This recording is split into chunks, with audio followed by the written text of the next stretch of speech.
Bienvenue dans ce tutoriel. Je vais vous montrer comment fermer vos actions correctives afin de maintenir une watchlist toujours vide. Vous allez aussi apprendre comment fermer un incident. Vous êtes prêts? Alors, pour fermer son action corrective, c'est très simple. On a deux types d'actions correctives. Les actions pour lesquelles on est responsable et les actions pour lesquelles on est validateur ou validatrice. On commence par celle où on est responsable. Donc, on clique sur le 1. Donc, on voit l'action qui nous a été assignée. Soit on se rappelle de quoi il s'agit, et là, on va voir tout à l'heure, alors qu'il faut juste cliquer sur ce bouton ici à droite pour le fermer.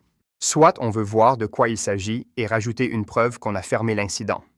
On clique donc sur la référence pour voir le détail de cet incident.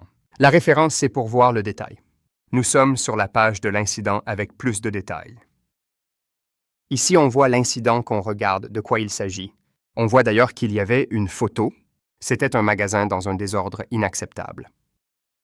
Là, on peut voir la photo qui avait déjà été mise pour cet incident. On va cliquer dessus, elle va s'ouvrir. Pas très joli. Joli. Donc, on ferme cette photo et on peut rajouter donc un document comme la preuve de ce que nous avons fait le travail. Donc, on va cliquer sur « Ajouter un document » directement là-dessus et donc il va nous permettre de rajouter le document que l'on veut rajouter.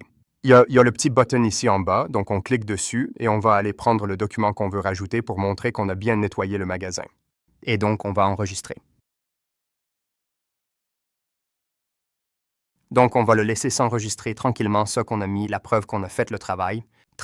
Et on va repartir dans l'action corrective. Et maintenant, cette fois-ci, on va aller vraiment sur ce bouton à droite qui ressemble à un petit crayon. On va cliquer dessus et on va dire « Le ménage fait et tableau mis à jour ».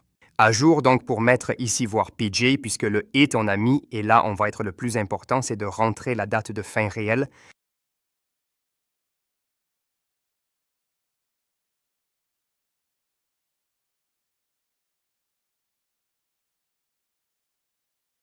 Ça, c'est critique, sinon l'action, la fermeture de l'action n'est pas prise en compte. Donc, ça a été fait aujourd'hui, donc on clique sur la date d'aujourd'hui et on enregistre.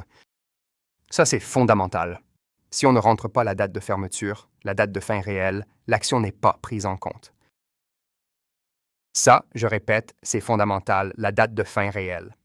Et là, si on clique sur le logo en haut à gauche, on revient à la page de garde. On verra qu'on aura un 0 à la place du 1 ici. Et là, pour nos actions de validation, c'est le même principe, mais c'est beaucoup plus simple. On clique sur le 4, donc on en a 4. Les actions qui sont prêtes à être validées ont déjà le petit bonhomme ici. Le petit bonhomme nous montre que l'action a en fait été faite. Elle n'attend plus que notre validation. Il suffit de cliquer sur si on sera même chose si on ne se rappelle pas. On clique sur la référence pour aller voir les détails si on ne se rappelle pas. On clique directement sur valider et du coup, nous allons voir que l'action va également se retirer de notre watchlist. Ce qui va arriver dans 2 secondes, et en même temps, l'incident en question est fermé puisqu'il passe au vert. C'est-à-dire que l'incident a été entièrement fermé. Et si on clique encore une fois de plus sur le logo en haut à gauche, on voit qu'on a réduit notre nombre d'actions à valider de 4 à 3. Voilà, c'est aussi simple que cela. Super! Merci d'avoir suivi cette formation. On compte sur vous pour reporter au maximum et faire de la prévention des accidents votre mission professionnelle de tous les instants. À bientôt.